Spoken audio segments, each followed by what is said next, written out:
দর্শক আপনারা দেখছেন এখানে আবু আহমেদকে ধরার জন্য কিন্তু এখানে যে বিনিয়োগকারীরা রয়েছে তারা কিন্তু ভবনের ভিতরে চলে এসেছে এবং অধ্যাপক আবু আহমেদ আইসিবির যে চেয়ারম্যান উনি যেই ফ্লোরে থাকেন সেই ফ্লোরে যাওয়ার চেষ্টা করছেন। এখানকার যে সিকিউরিটিরা আছে তারা কিন্তু বাধা দেওয়ার চেষ্টা করছে, আমরা দেখতে পাচ্ছি।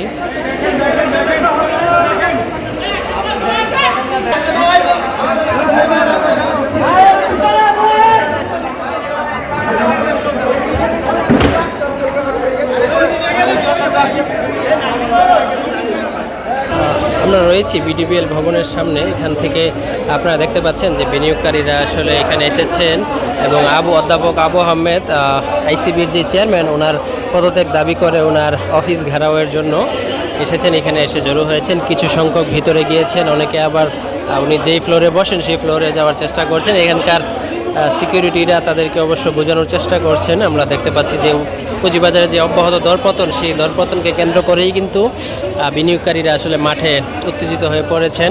তারা বিএসসিসির চেয়ারম্যানের পদত্যাগ সহ আইসিবির চেয়ারম্যানের পদত্যাগ দাবি করছেন।